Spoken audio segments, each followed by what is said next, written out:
بسم الله إن الحمد لله نحمده ونستعينه ونستغفره ونعوذ بالله من شرور أنفسنا ومن سيئات أعمالنا من يهده الله فلا مضل له ومن يضلل فلا هادي له وأشهد أن لا إله إلا الله وحده لا شريك له وأشهد أن محمدا عبده ورسوله அன்பார்ந்த சகோதரர்களே,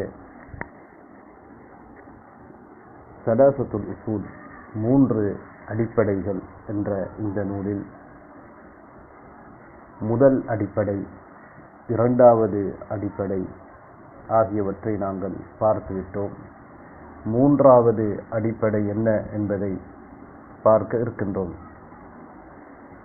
மூலநூலாசிரியர் மூன்றாவது அடிப்படையை பற்றி சொல்லுகின்றார். الأصل الثالث معرفة نبيكم محمد صلى الله عليه وسلم. மூன்றாவது அடிப்படை உங்களுடைய நபி முஹம்மது ஸல்லல்லாஹு அலைஹி வஸல்லம் அவர்களை அறிந்து கொள்வது. எனவே முதலாவது அடிப்படை அல்லாஹ்வை அறிந்து கொள்வது, இரண்டாவது அடிப்படை இஸ்லாம் மார்க்கத்தை அறிந்து கொள்வது, மூன்றாவது அடிப்படை நபிகள் நாயகம் ஸல்லல்லாஹு அலைஹி வஸல்லம் அவர்களை அறிந்து கொள்வது. இந்த மூன்றும் தான் கபரிலே கேட்கப்படுகின்ற கேள்விகள். இந்த மூன்றாவது அடிப்படையை பற்றி மேலும் மூலநூல் ஆசிரியர் சொல்கின்றார். وهو محمد بن عبد الله بن عبد المطلب ابن هاشم. முஹம்மது ஸல்லல்லாஹு அலைஹி வஸல்லம் அவர்களுடைய தந்தையின் பெயர் அப்துல்லாஹ், அவருடைய தந்தையின் பெயர் அப்துல் முத்தலிப், அப்துல் முத்தலிபுடைய தந்தையின் பெயர் ஹாஷிம். எனவே அவர் முஹம்மது இப்னு அப்துல்லாஹ் இப்னு அப்துல் முத்தலிப் இப்னு ஹாஷிம். ஹாஷிம் என்கின்ற நபி அவர்களுடைய பூட்டனார் மின் குறைஷ் குலத்தைச் சேர்ந்தவர். குறைஷ் குலம் என்பவர்கள் அரேபியர்களை சார்ந்தவர்கள். இந்த அரேபியர்கள் இஸ்மாயில் நபி அவர்களுடைய வம்சத்தில் வந்தவர்கள். இஸ்மாயில் அலைஹிஸ்ஸலாம் அவர்களுடைய தந்தை எங்களுக்கு தெரியும், இப்ராஹிம் அலைஹிஸ்ஸலாம்.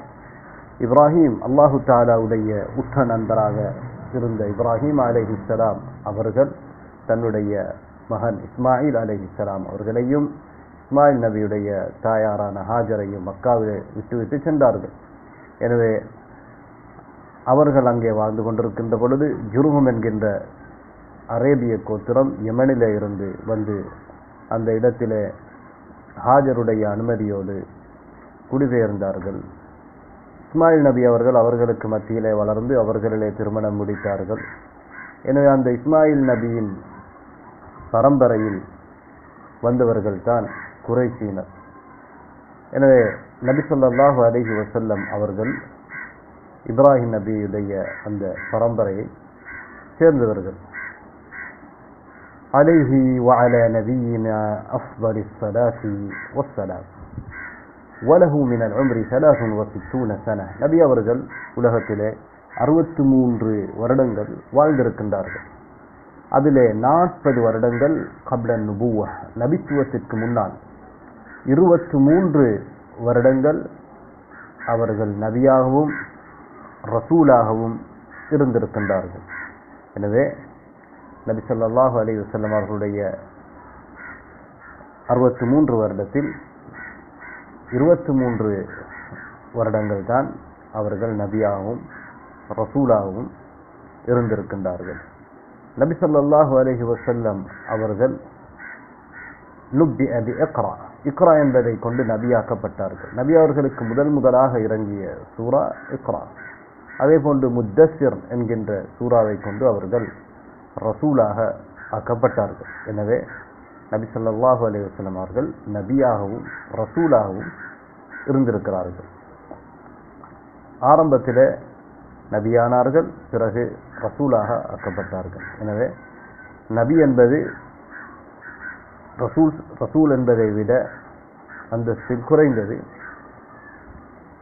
ரசூல் என்பது நபியை விட தரத்தில் கூடியது. நாங்கள் சொல்வோம், ஆதம் அலைஹிஸ்ஸலாம் அவர்கள் நபியாக இருந்தார்கள், ஆனால் அவர் ரசூலாக இருக்கவில்லை. அவர்தான் முதலாவது நபி. முதலாவது ரசூல் யார் என்றால் நூஹ் நபி அலைஹிஸ்ஸலாம் அவர்கள் தான் முதலாவது ரசூல். ஒருவர் நபியானதற்கு பிறகுதான் அவர் ரசூல் ஆகுவார்.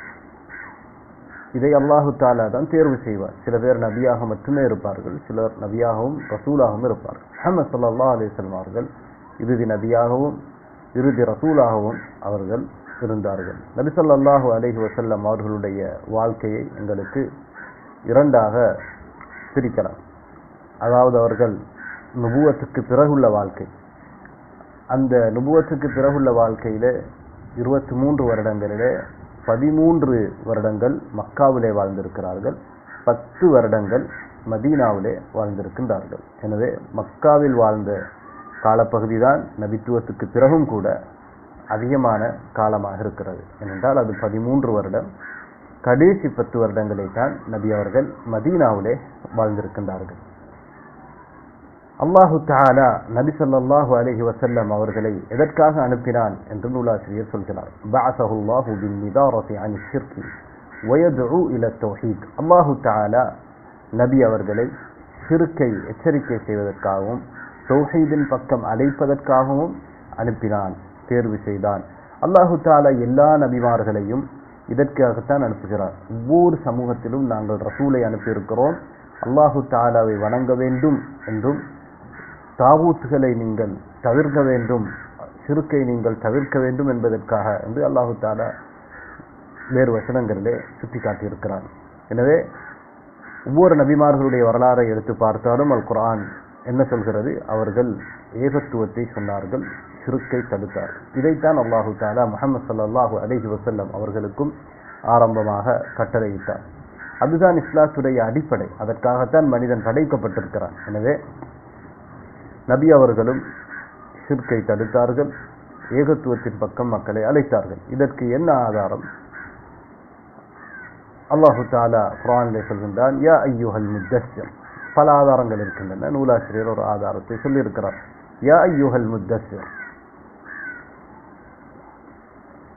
போர்வை போர்த்தி கொண்டிருப்பவரே. உங்களுக்கு தெரியும், ரசூல் ஸல்லல்லாஹு அலைஹி வஸல்லம் அவர்களுக்கு இக்ரா என்ற சூரா ஆரம்பத்தில் இறங்கியது, அவர்கள் நபியானார்கள். அதற்கு பிறகு முத்தஸ்ஸிர் என்கின்ற சூரா அவர்களுக்கு இறங்கியது. பெரும்பாலான அறிஞர்கள் என்ன சொல்வார்கள் என்றால், இந்த முத்தஸ்ஸிர் என்பது இறங்கப்பட்டதற்கு பிறகு அவர்கள் ரசூலானார்கள்.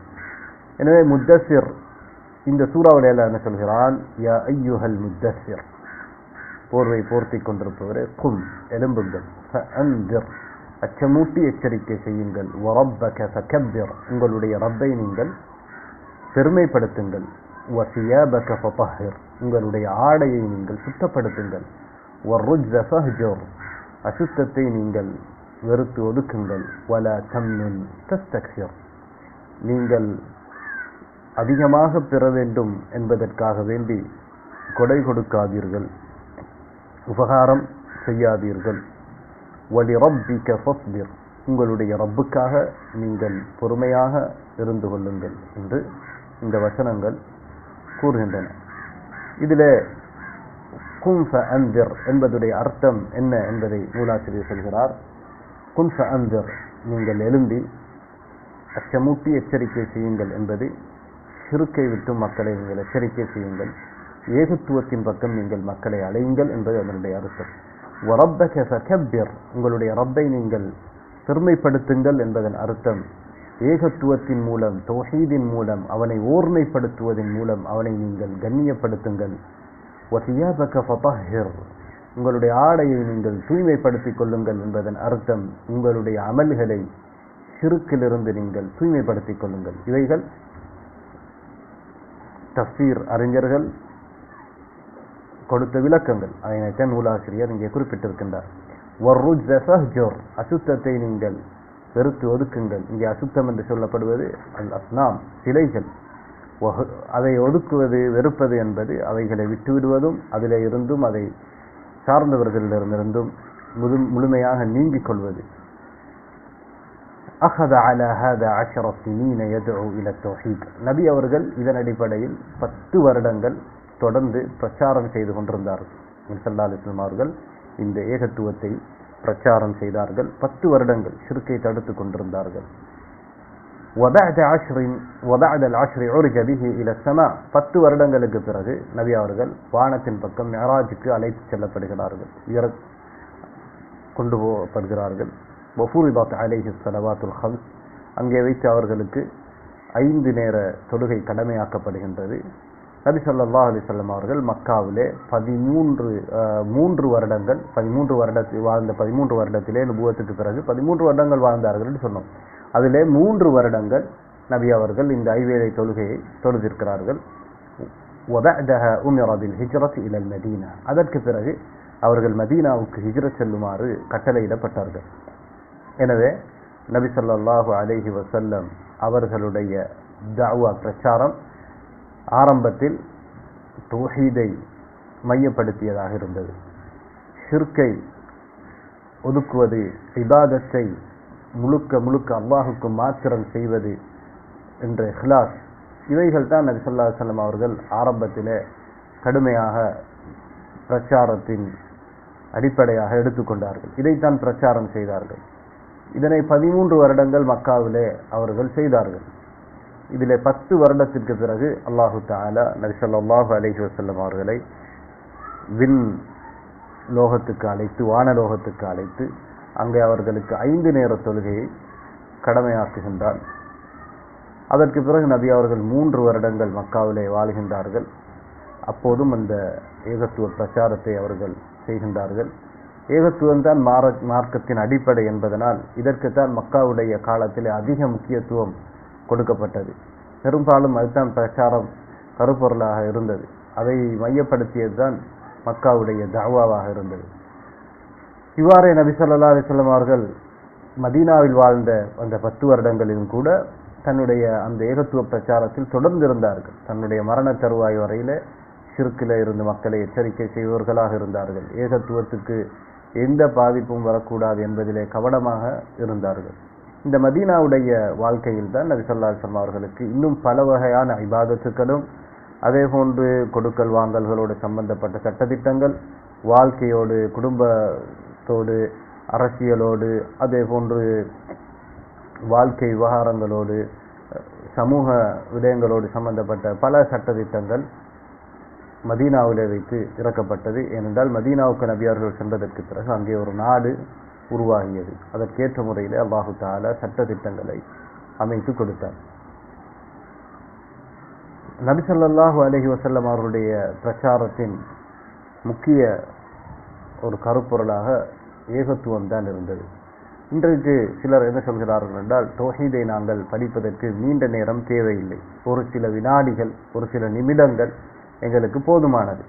இது ஒரு தவறான வாதமாகும். இப்படி போதுமானதாக இருந்தால் நபி ஸல்லல்லாஹு அலைஹி வஸல்லம் அவர்கள் இதற்கு 23 வருடங்கள் முக்கியத்துவம் கொடுக்க தேவையில்லை. 13 வருடங்கள் இதை கூடுதலாக வேறு எதையும் பிரச்சாரம் செய்யாமல் பொதுவாக இதையே அதிக கர்சனையோடு பிரச்சாரம் செய்திருக்க தேவையில்லை. இது ஒரு அவசியம் என்பதனால் தான் இந்த அளவுக்கு தௌஹீத் வலியுறுத்தப்பட்டிருக்கிறது மார்க்கத்தில். இதுதான் அடிப்படை எங்களுடைய.